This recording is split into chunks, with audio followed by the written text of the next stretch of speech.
Queremos saudar todos com a graça e a paz do Senhor, amém? Amém. Vamos colocar em pé, vamos abrir nossas Bíblias no Evangelho de João, capítulo 15, verso 8. João 15, 8. João 15, 8.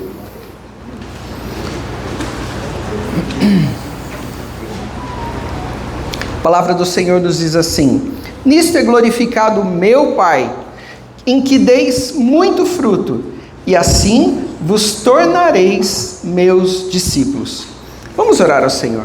Pai, muito obrigado, Senhor, pela Tua palavra. Muito obrigado, Senhor, porque o Senhor trouxe cada um aqui com um propósito essa noite. E o Teu nome seja glorificado e honrado. Abençoa as pessoas que estão aqui, as pessoas que estão assistindo pela internet e aquelas que vão assistir um dia, um outro dia, para que o Senhor seja glorificado. Nós repreendemos qualquer artimanha de Satanás, que não tem nenhum poder, nenhum espírito maligno, que luta contra as nossas vidas, seja repreendido em nome de Jesus. Mas o Senhor dê liberdade ao Teu povo essa noite, para ouvir a Tua palavra, e que não sejamos apenas ouvintes, mas praticantes da Tua palavra. É o que te pedimos em nome de Jesus. Amém. Amém. Você pode se assentar.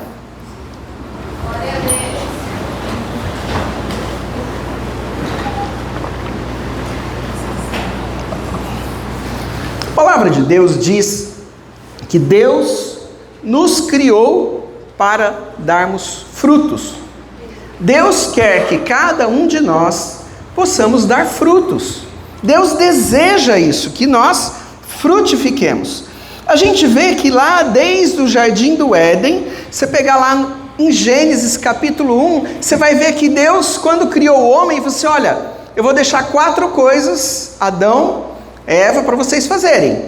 Vocês vão crescer, frutificar ou multiplicar, encher a terra e dominar a terra. Isso Deus deu para o homem fazer, para que o homem fosse frutífero, para que o homem pudesse frutificar. E a Bíblia fala que em Jesus, lá a gente vê lá em João 15, Ele quer que o nosso fruto permaneça. Ele não só quer que a gente dê fruto, mas é que o nosso fruto permaneça. É isso que a Bíblia fala a respeito da vida de cada um de nós. E a gente vê muitas vezes na Bíblia falando sobre frutificar. A gente vê, por exemplo, o fruto do Espírito lá em Gálatas 5, que é o oposto das obras da carne. A Bíblia fala que nós devemos demonstrar através do poder do Espírito Santo e viver, e que a nossa vida possa mostrar esse fruto do Espírito Santo agindo em nós. Outra coisa que a Bíblia fala de frutificar é ganhar almas para Jesus. Em Provérbios 11:30 fala isso. Nós devemos ganhar vidas para Jesus. Nosso fruto deve ser também evangelizar, discipular, ganhar pessoas para Cristo. Deus espera isso de nós. Outra forma de nós frutificarmos é através dos dons do Espírito Santo. Deus quer que cada um de nós possamos exercer os dons do Espírito Santo, através que a gente recebeu o batismo do Espírito Santo, e frutificar em obediência, em santificação. Isso a gente mostra que nós somos filhos de Deus, discípulos de Cristo. E esses frutos, eles são espirituais, são frutos eternos, e a nossa vida deve ser uma vida que frutifica, amém, irmãos? É isso que Deus espera da vida de cada um de nós, que possamos dar fruto. Mas vocês já perceberam que tem algumas pessoas que dão muito fruto, e tem gente que dá muito fruto. Você pegar Billy Graham, pensa numa pessoa que deu muito fruto. E pensa assim, ele deu muito fruto por ele e por talvez milhões de pessoas. Ele alcançou e evangelizou, mas multidões. Eu lembro que, eu não fui, mas eu ouvi a história que uma ocasião que ele veio no Brasil, ele encheu o estádio do Maracanã. Me falaram em 80 mil pessoas, 200 mil pessoas. Eu sei que é muita gente, eu não lembro exatamente o número, mas assim, cruzadas que ele fazia nos Estados Unidos e no mundo inteiro. Ele evangelizou presidentes, reis de nações. Foi um homem poderosamente usado por Deus. Se a gente pensar em alguém que deu muito fruto, Billy Graham, não é verdade? Billy Graham é da nossa época agora, morreu recentemente. Mas algumas pessoas, elas não conseguem frutificar por alguns motivos. E, na verdade, são muitos motivos. Mas eu gostaria de falar de 2 motivos, que essa noite a gente vai destacar 2 motivos. Por que muitas pessoas não frutificam? A primeira delas está lá em João 15, verso 5, que diz assim, Jesus aqui que está falando, tá? Jesus fala assim, eu sou a videira verdadeira, e vós os ramos. Quem permanece em mim, e eu nele, esse dá muito fruto, porque sem mim, nada podeis fazer. A primeira grande coisa, porque que muita gente não frutifica, porque está longe de Deus. Está longe de Deus. A primeira coisa para a gente poder dar frutos, a gente precisa estar ligado com Cristo. Porque longe de Deus, nós não conseguimos dar fruto. Aliás, olha que interessante, Jesus falou assim, sem mim, vocês não vão poder fazer muita coisa. É isso que Jesus falou? Não. Sem mim, nada podeis fazer. Então a gente precisa estar ligado com Cristo. É por isso o nosso papel de levar Jesus para as pessoas. Porque as pessoas, para poder dar frutos para o reino de Deus, precisam estar ligado com Cristo. Básico. E a outra coisa que nos impede de frutificar são problemas emocionais. Os problemas emocionais nos afastam de Deus. Os problemas emocionais atrapalham. Os problemas emocionais muitas vezes faz com que a nossa vida não seja uma vida frutífera. Então, a Bíblia fala lá em Salmo 34, verso 15, perto está o Senhor dos que têm o coração quebrantado e salva os de espírito oprimido. Então, a Bíblia diz que Deus, Ele deseja restaurar as pessoas que estão feridas, que estão quebrantadas, que estão oprimidas. Então, muitas vezes, feridas, traumas, mágoas, orgulho, atrapalham o nosso frutificar no reino de Deus. Amém, irmãos? E é por isso, um dos motivos, é que a partir de, não sei se semana que vem ou a outra semana, vamos começar aqui uma coisa que a gente chama de aconselhamento bíblico, né? A gente está quase terminando os detalhes. Por quê? Porque as pessoas precisam estar bem, precisam estar curadas, precisam estar tratadas para que possam dar fruto. Vamos começar logo isso. Domingo que vem a gente vai dar mais detalhes a respeito disso. Mas é uma coisa assim, que as pessoas precisam estar bem. Elas estando bem, elas vão conseguir dar frutos. Vão conseguir dar frutos. Mas, agora, abrindo um parênteses, só para a gente entender uma situação que está acontecendo hoje em dia. Não só no Brasil, mas no mundo inteiro. E é isso que eu vou ressaltar essa noite, através, pela graça de Deus. É assim, vou abrir um parênteses. Quem acha que Jesus está voltando? Para quem não está vendo as mãos levantadas, a maioria das pessoas, ou acho que todo mundo levantou a mão. Por quê que a gente acha que Jesus está voltando? Sinais dos tempos. E que sinais são esses? Bom, a gente pode falar de que Israel se tornou nação agora, não faz nem 100 anos. Não é? Isso para mim é um sinal muito claro que Jesus está voltando. Quem concorda? Amém, irmãos? Muito claro. A Bíblia fala que antes da volta de Cristo, Israel ia se tornar nação de novo. Isso foi profetizado há anos atrás. Centenas de anos atrás, milhares de anos atrás, foi profetizado que Israel, de novo, iria se tornar nação. E sabe quando Israel deixou de ser uma nação estabelecida? No ano de 589 a.C. Então já faz 2.500 anos, pelo menos, que Israel... E agora, 67, não é? Ou 48, eu me lembro bem. Israel se tornou nação de novo. Um sinal claro da vinda de Cristo. Mas a Bíblia diz que, a haverá alguns outros sinais. Por exemplo, na Terra, no planeta Terra, haveriam sinais. Que sinais? Terremotos, enchentes, fome, pestes, doenças. E está acontecendo isso. Aliás, nunca tivemos uma epidemia igual Covid que aconteceu aqui 5 anos atrás. Não é verdade, gente? Terremotos terríveis estão acontecendo. A Bíblia fala que também as estrelas iriam dar sinais. Aconteceu agora, esse mês, esses dias, um alinhamento de planetas. Quem soube desse alinhamento? Aconteceu esses dias. Sinais no céu. A lua vai se escurecer. Opa, não, o sol vai se escurecer, né? A lua se tornará em sangue. Isso ainda não aconteceu, mas são sinais que a gente fala assim, opa, logo isso pode acontecer. Por quê? São sinais da vinda de Cristo. E as pessoas? Como serão as pessoas perto da vinda de Cristo? A Bíblia dá essa resposta. Como as pessoas vão ser perto da vinda de Cristo? Vamos abrir lá? Mateus 24, 12.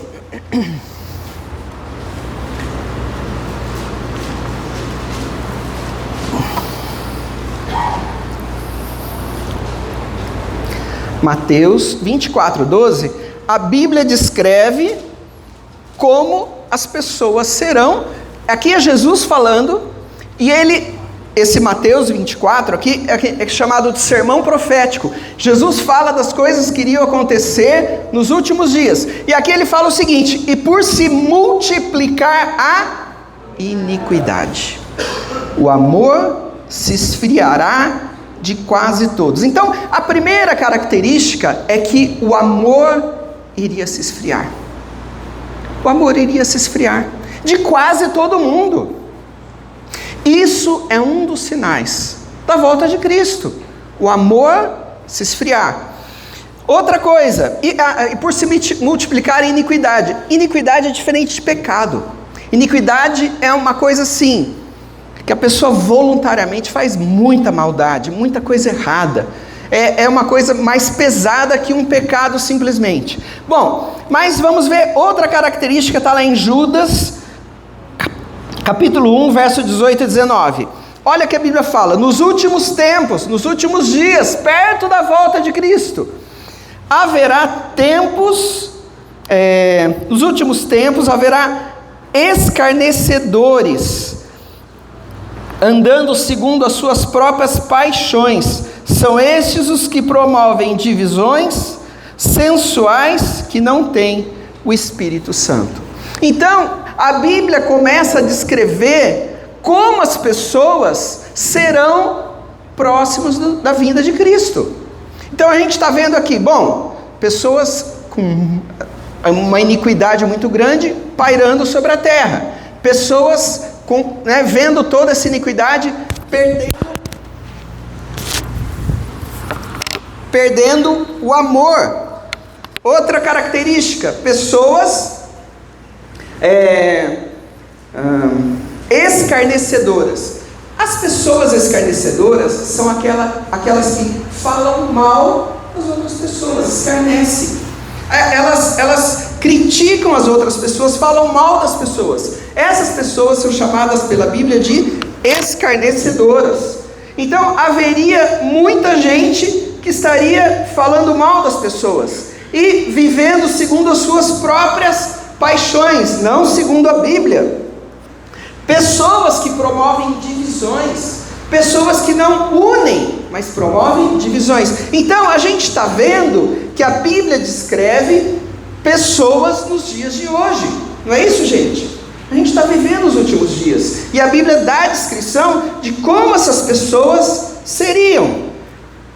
Outro texto, agora é o apóstolo Paulo. Não, primeiro foi Jesus, depois foi Judas, agora o apóstolo Paulo. Também o Espírito Santo revelou para o apóstolo Paulo como seriam as pessoas perto da volta de Jesus. O que o apóstolo Paulo fala em 2 Timóteo 3, de 1 a 5?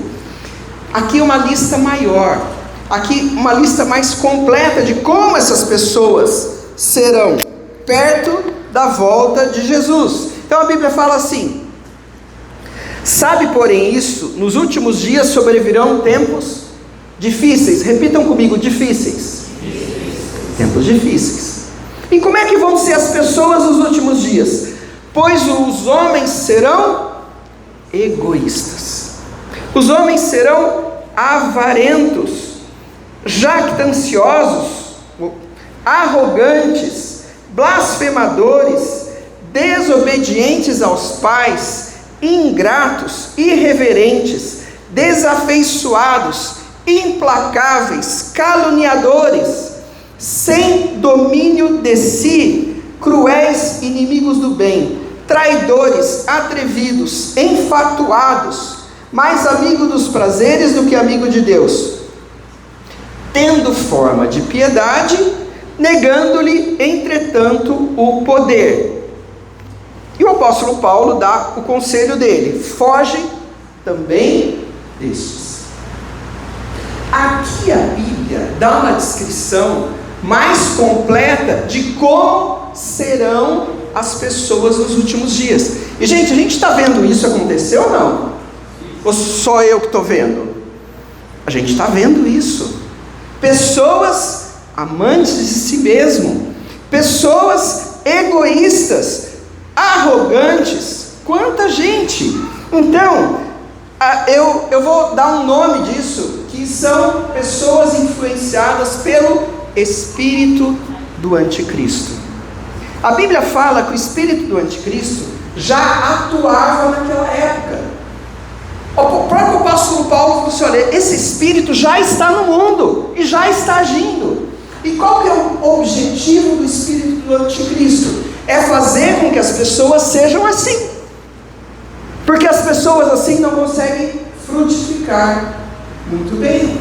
As pessoas assim, elas amam a si mesmas, não amam o próximo, coisa nenhuma, só amam a si mesmo. Elas não vão evangelizar porque elas não têm amor para dar. Elas amam a si mesmas. E é interessante que nós vemos isso, que o diabo tem tentado fazer com que as pessoas sejam assim. Então, se você é pai, você é mãe, eu vou dar algumas orientações bíblicas, né, de como funciona esse espírito e como a gente pode proteger nossos filhos para que eles não sejam influenciados por esse espírito que tenta fazer com que as pessoas fiquem infrutíferas, que tenta fazer com que as pessoas não sirvam a Deus, fiquem longe de Deus. Bom, como é que surgiu esse espírito do anticristo? Com o próprio Satanás, com Lúcifer. A Bíblia fala que em Ezequiel capítulo 28, aqui Deus está falando para o profeta: profeta, filho do homem, levanta uma lamentação sobre o rei de Tiro e dize-lhe: assim diz o Senhor Deus, tu eras o selo da medida, cheio de sabedoria e perfeito em formosura. Estiveste no Éden, jardim de Deus, de toda a pedra preciosa era a tua cobertura, sardônia, topázio, diamante, turquesa, ônix, jaspe, safira, carburúnculo, esmeralda e ouro. Em ti se faziam os teus tambores, os teus pífaros, no dia em que foste criado, foram preparados. Perfeito era nos teus caminhos desde o dia em que fosse criado, até que se achou iniquidade em ti. Aqui a Bíblia dá uma descrição do surgimento do diabo. E a Bíblia fala no verso 17: elevou-se o teu coração por causa da tua formosura, corrompeste a tua sabedoria por causa do teu resplendor, por terra te lancei, diante dos reis te pus para que olhem para ti. Pela multidão da tua iniquidade, pela injustiça do teu comércio, profanaste os teus santuários. Eu pois fiz sair do meio de ti um fogo que te consumiu, e te tornei em cinza sobre a terra aos olhos de todos que vêm. Todos que te conhecem entre os povos estão espantados de ti, em grande espanto te tornaste, nunca mais subsistirá. A Bíblia descreve como foi que Lúcifer, que era um anjo poderoso, um anjo que a Bíblia fala que ele era formoso, estava no meio de pedras preciosas. Um dia ele falou assim: puxa, eu sou bom mesmo, eu sou o cara, eu vou fazer o seguinte, eu vou pôr o meu trono acima do trono de Deus, e eu vou ser semelhante a Deus. E a Bíblia fala que né? Em Isaías 14, 12 diz: como caíste do céu, estrela da manhã, filho da alva, como foste lançado por terra, tu que debilitavas as nações, tu dizias no teu coração: eu subirei ao céu, eu vou subir acima das mais altas nuvens e serei semelhante ao Altíssimo. Contudo será precipitado para o reino dos mortos, no mais profundo abismo. Então isso foi a criação do espírito do anticristo. Esse espírito que está agindo sobre a terra, está influenciando as pessoas, para que as pessoas sejam dessa forma, parecidas com Lúcifer. É esse o objetivo do diabo, fazer com que as pessoas sejam parecidas com ele, para que as pessoas sejam infrutíferas, para que não deem frutos, para que fiquem dando trabalho, para que fiquem sendo uma decepção no trabalho, nos estudos, na igreja, onde que essas pessoas estiverem. É esse o objetivo do diabo, fazer com que essas pessoas fiquem infrutíferas. Mas como que eu vou identificar? E eu vou falar a respeito desse espírito do anticristo em 3 níveis. 3 níveis. Tem algumas pessoas que têm alguns traços, algumas características, uma coisinha aqui, uma coisinha lá, mas para que você aprenda a identificar. E a psicologia moderna, pastora, né, que é psicóloga, está aqui, dá um nome para isso, não é? Que dá um nome para esse distúrbio de personalidade, chama de distúrbio de personalidade, transtorno, né, de personalidade narcisista, é isso? Pessoa que é amante de si mesmo. Amante de si mesmo, pessoa se acha o máximo. Isso é um transtorno de personalidade narcisista. Mas algumas pessoas não têm esse transtorno, mas tem alguns traços, tem algumas características que falam assim: puxa, eu gosto de ser admirado. Gente, todo mundo gosta de ser admirado, isso é uma coisa normal, natural. Todo mundo gosta de ser elogiado, fala assim: puxa, que legal. Agora, a pessoa que tem alguns traços, isso é muito evidente, isso é muito forte. A pessoa, ela além de gostar de ser muito admirado, elogiado, também essa pessoa é muito vaidosa, gosta, né, de estar sempre muito bem, não gosta de críticas, não suporta críticas, porque crítica vai contra, né, esse espírito de narcisismo. E tem o seu ego inflado. Mas se a pessoa tem alguns traços, ela percebe que isso é errado. Imagina, que absurdo, não, isso está errado, né? Não, Jesus é meu Senhor, eu não posso pôr meu ego desse jeito assim. Então ela tem um pouco de empatia, né? A empatia é que você se coloca no lugar da outra pessoa. Então tem um pouco de empatia, ela tem um pouco de ternura, demonstra. Então a pessoa tem traços. Uma pessoa nesse nível é mais fácil tratar, né, pastora? Mais fácil, tem os traços, tem algumas características ali. Então, uma boa terapia, né? Indico a pastora Érica, quem precisar, né, está aqui. Uma boa terapia, uma boa aconselhamento. Então, a gente vai ter aconselhamento aqui daqui a pouco, né? A gente vai poder ajudar essas pessoas. E a pessoa tem que reconhecer o seu erro, tem que olhar e falar assim: puxa vida, eu preciso de ajuda. Agora tem o segundo nível. Então, o primeiro nível, a pessoa tem alguns traços, né, desse espírito do anticristo, alguns traços, algumas características. Agora, o segundo nível já é o clássico transtorno de personalidade narcisista. E o que significa isso? Como é que funciona isso? Como identificar se a pessoa tem isso? E eu vou falar uma coisa, gente. Quando eu tinha meus 18, 20 anos, eu tinha um amigo. Esse amigo era de outra igreja nessa época. Esse amigo era o presidente da mocidade na época. E eu não sabia disso na época, mas ele era narcisista, mas é daqueles narcisistas clássicos que eu vou descrever aqui para vocês. E eu era o que a gente chama de codependente. Você fica dependente daquela situação do narcisista. Você se sente ali meio que preso, porque você admira aquele cidadão, você gosta dele, e ele era muito inteligente, muito querido, gostava dele, e ele parecia que gostava de mim, e eu me vi ali naquela situação, até que um dia eu fiz uma coisa que ele não gostou. Simplesmente ele deixou de falar comigo, começou a falar mal de mim para todas as pessoas que me conheciam, e até hoje ele não fala comigo, e assim é um narcisista clássico. Então eu já fui vítima de narcisismo, já sofri com isso, e é uma dependência psicológica, uma dependência, e isso também precisa de tratamento. Se a pessoa ela é vítima de um narcisista, a pessoa vítima precisa também de terapia, precisa de ajuda, precisa saber o que fazer para entender como lidar com isso e como tratar essa situação. Mas o transtorno, como é que é a pessoa que tem o transtorno?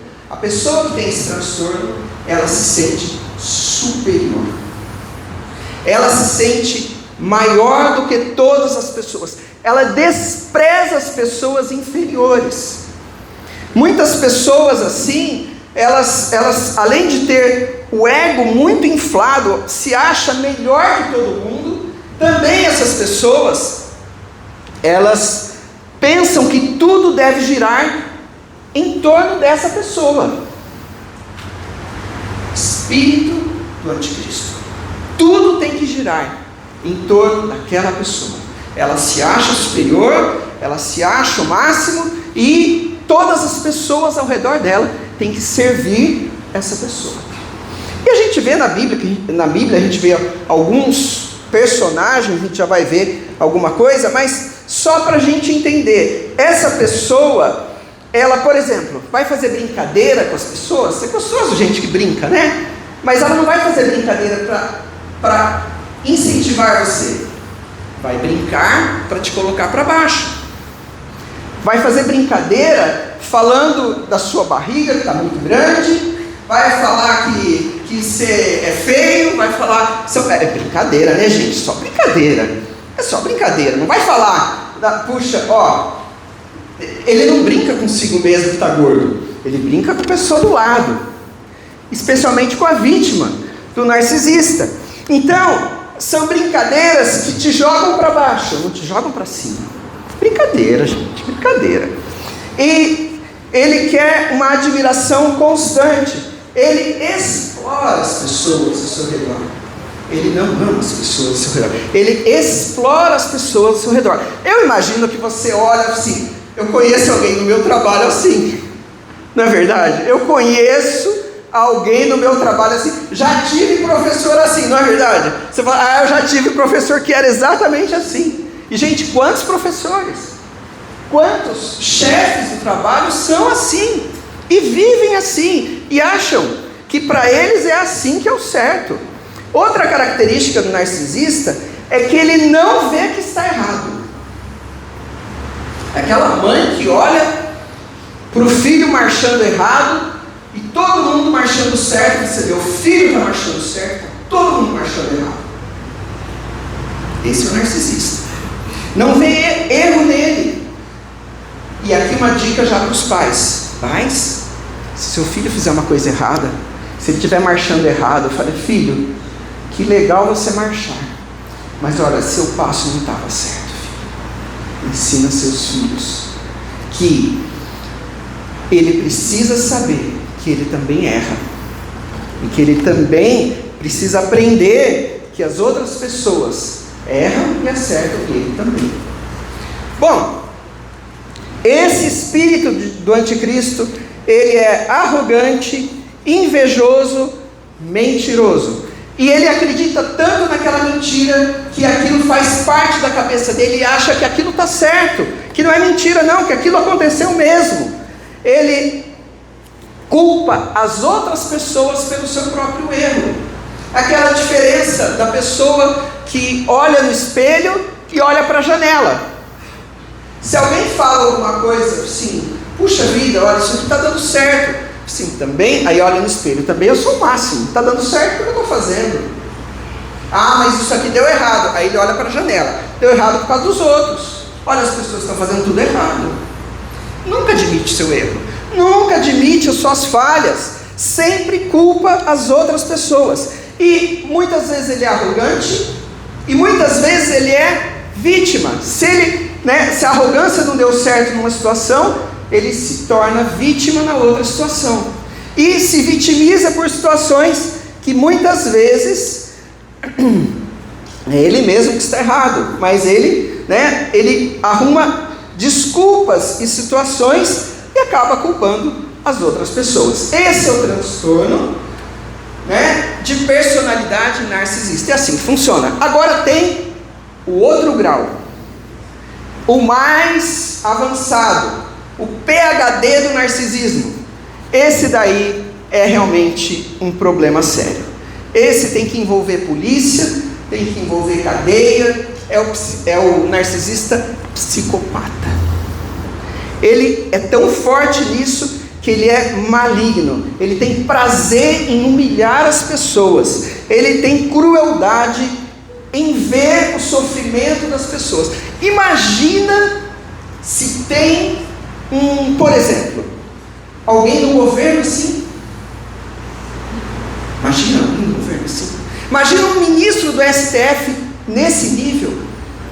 Só estou imaginando, gente, não estou falando nada. A gente vive numa democracia que a gente pode imaginar coisas, só imaginar, tá? Então imagina um ministro do STF sendo desse jeito, um psicopata narcisista. Mas só imagina, tá? Imagina se a gente tivesse isso no nosso país.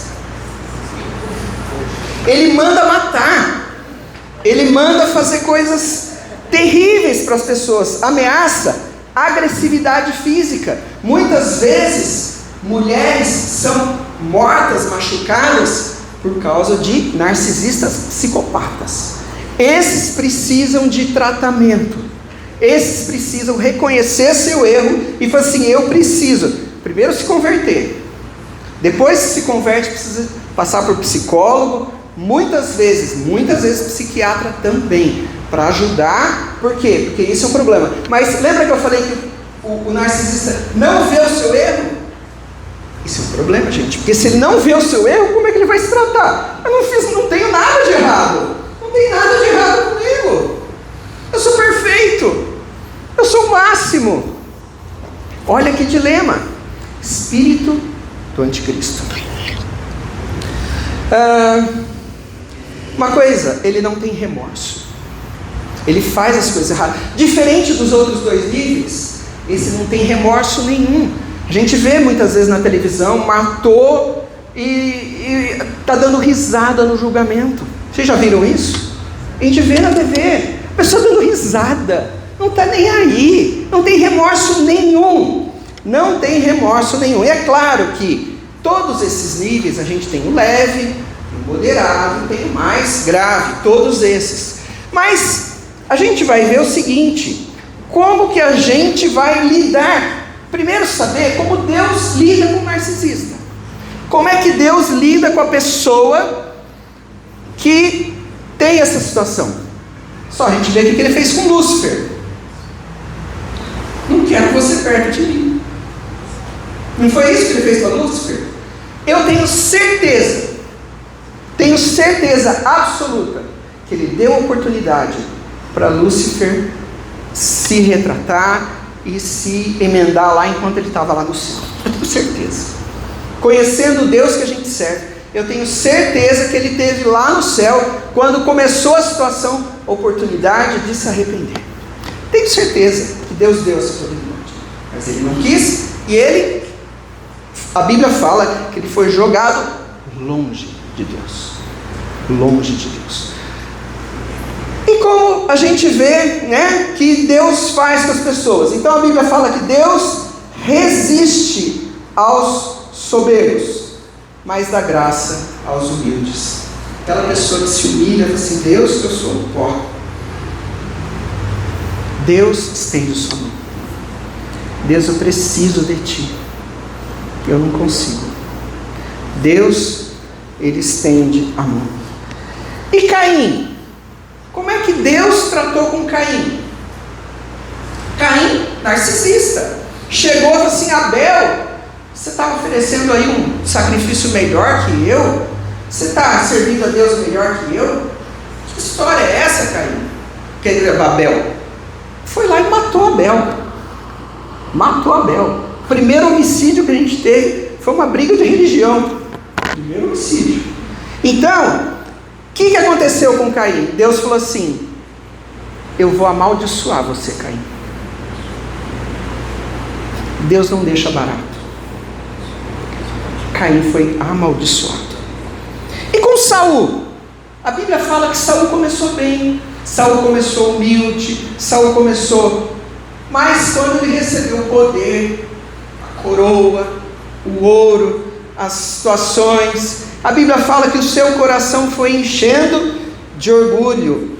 E a Bíblia fala que Deus chamou um profeta, Samuel, e confrontou Saul, que poderia muito bem ter se arrependido e ter mudado de vida, mas não foi o que aconteceu. No confronto, Saul, a Bíblia fala que ele não aceitou, Deus rejeitou ele como rei. E o que a Bíblia fala? Que Saul perdeu o Espírito de Deus, e com isso ele ficou atormentado e começou a perder as batalhas, até ele próprio acabou se matando, porque ele sabia que ele ia morrer naquela batalha ali, e ele se matou. A gente vê muitos exemplos na Bíblia sobre esse transtorno de personalidade narcisista. A gente pode ver também Assuero.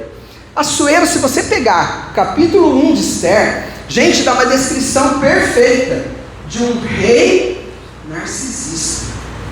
Ele quis fazer uma festa de 6 meses, com muito vinho, muita coisa, muita comida. Vocês já viram 6 meses de festa? E sabe por que ele fez a festa? Para mostrar a todos a sua glória e o seu poder. Porque, Assuero era o cara. E a Bíblia fala lá em Esther, deu um banquete para todos os seus príncipes por muitos dias, 180 dias, em que mostrou as riquezas da glória do seu reino. Olha só, o poder que tinha Assuero. E Amã, ali do reino? Amã, um outro líder político, narcisista, que chegou ali Mardoqueu, que era judeu, não quis se ajoelhar para ele. Outra característica do narcisista, ele quer ser adorado. Ele quer ser adorado. O narcisista, ele quer ser adorado como Deus. Ele quer ser isso, adorado como Deus. E Amã, o cara não se ajoelhou, você vai mandar matar ele e o povo dele. Aí Deus fez toda a situação. E como foi o julgamento dele? Na forca que ele fez para matar Mardoqueu, ele morreu, porque Deus não deixa barato o narcisismo. Olha o outro jeito que Deus tratou Nabucodonosor, desse espírito do anticristo que já reinava nessa época. Que jeito que Deus tratou Nabucodonosor, que um dia ele falou assim: não é este a grande Babilônia? Está lá em Daniel 4,30, em que eu edifiquei para minha residência real, com meu grandioso poder e para a glória da minha majestade. Nabucodonosor, que viu Deus agindo, Deus salvando a vida de Sadraque, Mesaque e Abdenego, que viu milagres acontecer, e de repente ele falou assim: não, que Deus o que? Eu sou o cara.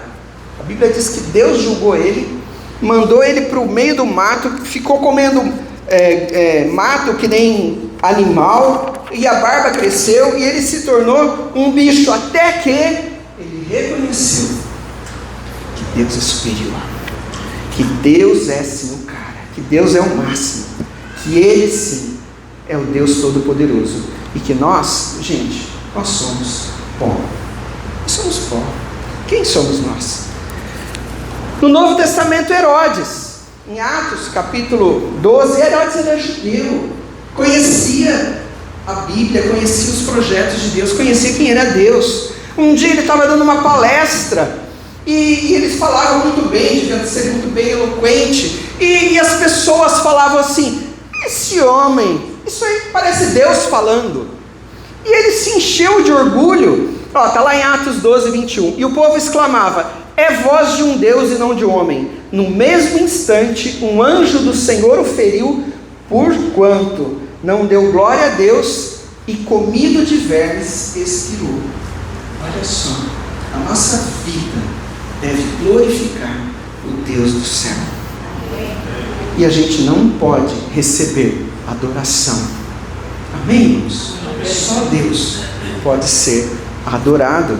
E Flávio Josefo, um historiador judeu, ele conta que, aqui a gente lê na Bíblia, parece que ele morreu na hora, né? Não, diz que ele ficou dias agonizando, sofrendo com os bichos dele, enquanto, quem sabe, ali Deus estava dando uma oportunidade para ele se arrepender. Deus sempre dá uma oportunidade, mesmo que a pessoa seja um psicopata narcisista. Deus dá oportunidade, enquanto a vida, Deus dá oportunidade para a pessoa se arrepender e mudar de vida. Deus não quer a nossa destruição. Deus não quer que a gente vá para o inferno, que a gente viva uma vida miserável. Deus quer que a gente seja restaurado. Deus quer que a gente viva uma vida de milagres, frutífera. É isso que Deus quer da gente. Por que eu estou falando isso? Porque eu creio que é de Deus para a vida da gente, para a gente identificar essas pessoas, para a gente tomar o nosso cuidado, para a gente ensinar os nossos filhos, para que eles não caiam na mesma tentação que muitas vezes a gente cai, para que sejam pessoas diferentes, e que para a gente saber como lidar com situações assim. Mas como que nasce? Uma pessoa nasce narcisista? Não, uma pessoa não nasce narcisista. Tem vários fatores que fazem com que esse espírito do anticristo entre no coração das pessoas. Que jeito? Pode ser herança genética, pode ser comportamento dos pais que passou para os filhos. Normalmente dizem, né, que o pai ausente e a mãe autoritária costuma gerar um filho narcisista. Pai ausente, mãe autoritária, onde a criança ou ela é muito elogiada demais, bajulada de uma forma excessiva, aí ela fica dependente daquilo. Quando grande, ela quer que aquilo continue sendo, ou uma criança muito humilhada, muito castigada, muito jogada para baixo, que aí quando ela cresce, ela quer mudar aquilo, senão eu sou importante. E então, tudo isso faz com que gere uma criança e depois narcisista. É interessante que a gente precisa ensinar os nossos filhos a ter empatia, a se colocar no lugar das outras pessoas, ensinar as nossas crianças a dividir os brinquedos, dividir os alimentos. Ensina as crianças para que elas não cresçam com esse espírito de anticristo, que elas amem o próximo, que elas reconheçam os seus erros. Ensina seus filhos a reconhecer os seus erros. E você, pai e mãe, mostre que você também, assim como eu, que nós erramos. Se você fez alguma coisa errada, peça perdão para o seu filho. Amém, irmãos? Estão comigo? Amém? Glória a Deus. Eu quando era criança, quando as minhas filhas eram crianças, tinha um desenho na TV. Esse desenho se chamava Lazy Town, um desenho feito por canadenses. E nesse desenho tinha um personagem chamado Sting. Quem já viu aqui Lazy Town? Lembram? Né? Alguns aqui. Então assim, era muito engraçadinho, muito bonitinho. E esse personagem, Sting, ele tinha uma fase que toda criança passa por essa fase. Esse personagem lá no desenho, ele era muito egoísta, muito egocêntrico, assim, tudo é meu, esse brinquedo é meu, e tinha coisa que não era dele, mas não, isso é meu, isso aqui é meu, isso é meu, tudo é meu. Existe uma fase na criança, entre 2 a 3 anos, que é normal, a criança ser muito egoísta, muito egocêntrica, tudo eu quero, tudo eu faço, não, sozinho, Jorginho, não é assim, gente? Jorginho. É normal da criança, 2 a 3 anos de idade. Então, a criança ainda não tem ali a sua formação, a sua maturidade para entender essas coisas. E esse egocentrismo é normal com a criança de 2 a 3 anos. A partir dos 4, os pais precisam ensinar os seus filhos para entender melhor as regras sociais, entender melhor o sentimento das outras pessoas, aprender a compartilhar as coisas com as outras crianças, para que a criança não seja dessa forma. Então, a gente espera que a pessoa cresça e deixe de lado isso. Muitas vezes o narcisista é aquele que nessa fase dos 2, 3 anos ficou até a idade adulta. Tudo é meu, eu sou egoísta, o que importa sou eu, o resto não importa. Então é uma criança, um corpo de adulto. Então, quando a gente vê essa situação, muitas vezes assim, mas a criança nunca foi assim. O adulto nunca foi assim. De repente, o adulto recebe autoridade. Como eu falei de Saul, ele não era assim, ele era humilde, ele era bom. Deus o escolheu como rei, mas aquilo entrou no coração dele e ele escolheu ser assim. O pecado é uma escolha. Mesmo que a pessoa seja assim, ela pode escolher. A base do evangelho é: a gente tem que negar a nós mesmos. É a base do evangelho. Ah, mas eu nasci assim, eu cresci assim, eu vivi assim. Agora eu sou de Cristo. Eu tenho que ter identidade de Cristo. Eu tenho que viver o que Cristo tem para a minha vida. Mas, e agora? A solução para essas pessoas. Então, tem duas situações. Tem o que eu falei do narcisista, ou que tem esse espírito do anticristo, e tem a situação do dependente emocional, que eu vou chamar de vítima. Como lidar com isso? Então, a primeira coisa é o caminho do arrependimento de Apocalipse 2, versículo 5. Eu gosto muito desse texto, porque a Bíblia fala exatamente como a gente tem que se comportar diante de um pecado nosso. Primeiro, lembra de onde caíste. Ah, mas foi quando eu era criança eu aprendi assim. Lembra? Então foi quando eu era criança. Ou quando foi a primeira vez que você achou que você era superior a todo mundo. Ou quando foi a primeira vez que você mentiu. Quando foi a primeira vez que você viu que você não teve empatia. Quando foi a primeira vez? Lembra de onde você caiu. Segunda coisa, arrepende-te. O evangelho é para aqueles que se arrependem dos seus pecados, se arrependem da sua vida errada, se arrependem das coisas que faz. Então o arrependimento faz parte do evangelho. Ele, mas o narcisista não se arrepende. Mas o Espírito Santo pode tocar no coração dele, e ele falou assim: eu sou um narcisista, e eu sei como é que é, e eu me arrependo, eu quero mudar de vida, eu quero mais ser assim. Amém, irmãos? E o terceiro passo, mais difícil na minha opinião, é você voltar à prática. Como é que é voltar à prática? Você volta a praticar as coisas que uma pessoa não narcisista faria. Não quero dividir com ninguém. Começa a dividir com as pessoas.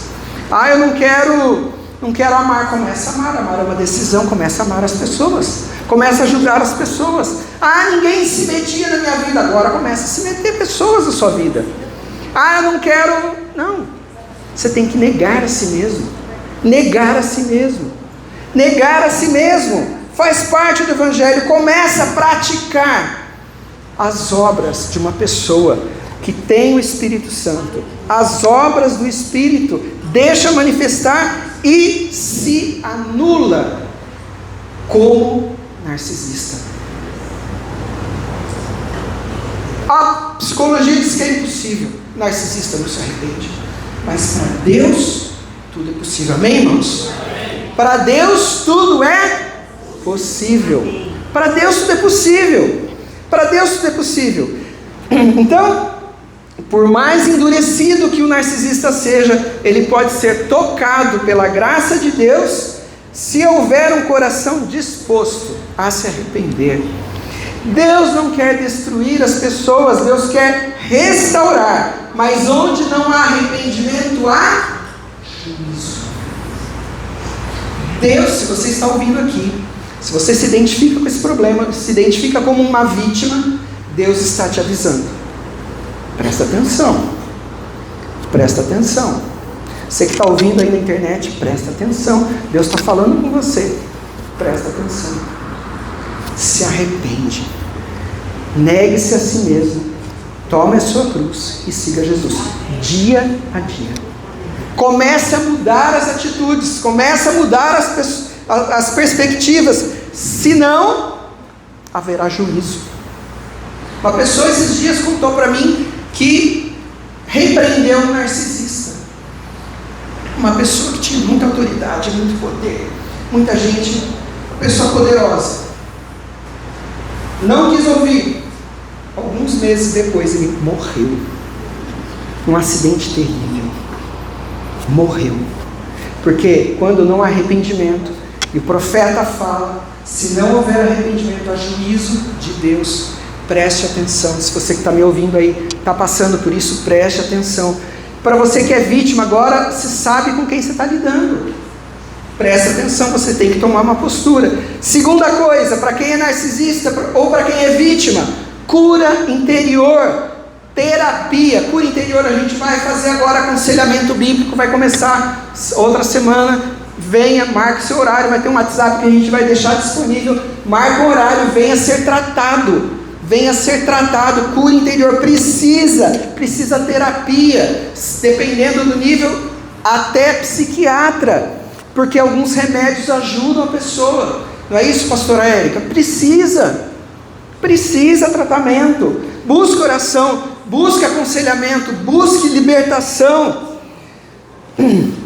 Então, precisamos de confrontar o narcisista. Agora você como vítima, agora é sua vez. Mas e se o narcisista não ouvir? Uma vez Deus chegou para Ezequiel e falou assim: Ezequiel, eu vou chamar você como profeta. Ezequiel, meu povo é dura serviço, povo rebelde, Ezequiel. Eles são duros, eles não vão te ouvir, Ezequiel. Mas você vai e fala as minhas palavras. Eles não vão te ouvir. Você fala. Eli, mas a pessoa não vai ouvir. Deixa Deus falar, deixa Deus fazer. Mas você fala. Vítima, fale. Confronte. Você olha, você está fazendo isso. A Bíblia diz que isso aqui é espírito do anticristo. A psicologia diz que é narcisismo. Você precisa de tratamento. Você precisa de ajuda. Vítima, fale. Não fique quieto, fale. Quem está lidando no meio da política, isso é muito comum, não é verdade? Pessoal aí, Guilherme, Luciana, não tem um monte de gente assim? Não é? Fala. Bom, você está num trabalho, né? Seu chefe, seu superior é assim, de duas uma. Ou você muda de emprego, ou você muda de setor, ou você não tem opção, você aguenta sabendo o que acontece, sabendo como funciona a cabeça dele. É importante você saber como é que funciona a cabeça de um narcisista, para você não ser uma vítima, porque o narcisista, consciente ou inconsciente, ele tenta destruir aquela pessoa que está do lado dele, que é a vítima. Ele destrói os sentimentos, faz com que seja dependente. Eu estou falando, eu já fui vítima, eu sei como é que é. É terrível, gente. Eu sei como é que é. Mas procure ajuda, confronte, jejum e oração, vítima. Jejum e oração. E Deus vai te dar estratégia. Eu já tive uma pessoa que trabalhava no consultório, que era narcisista. Na época eu não sabia desse termo, não sabia, mas hoje, eu olhando para trás assim, era uma narcisista. Trabalhava lá no consultório. E ela era tão orgulhosa que eu não tinha nem como falar para ela o porquê que eu estava despedindo ela. Eu disse: olha, a gente não precisa mais dos seus serviços. Ela virou uma inimiga, porque é assim, quando você se prepare, vítima, quando você confronta o narcisista, normalmente ele se volta contra você e se torna seu inimigo. E vai falar mal de você para todo mundo que ele conhece. É assim que funciona. E o que Deus faz com o narcisista? Ele dá oportunidade, ele confronta, ele tenta trabalhar. Se a pessoa não aceita, o que ele faz? Põe a pessoa longe. Então, vítima, faça aí a mesma coisa. Ah, mas e se for a questão do casamento? Ore a Deus, jejue e ore, e Deus vai transformar o seu cônjuge. Amém, irmãos? Deus vai transformar o seu cônjuge. Então, a gente vê no trabalho, na família, no casamento, situações que a gente lida. Gente, isso é um espírito maligno que luta contra a vida das pessoas. E a Bíblia fala que algumas lutas, jejum e oração. Não é só aconselhamento, não é só um jejum e oração. Você tem que se fortalecer. Efésios fala, se fortaleça no Senhor e na força do seu poder, se reveste da armadura de Deus e vai para cima. Amém, irmãos? Eu creio que eu nunca preguei sobre isso, nunca falei sobre isso, mas em Salmo capítulo 1, a Bíblia fala assim que a árvore frutífera dá o seu fruto no seu devido tempo. Deus quer fazer de nós instrumentos que frutifiquem. Deus quer fazer de nós homens e mulheres que não sejamos nem vítimas, nem narcisistas. Deus quer fazer de nós instrumentos da sua vontade e que a gente possa ajudar essas pessoas que estão passando por situações assim. Que Deus nos ajude a ajudar essas pessoas. Vamos colocar em pé. Se você conhece alguém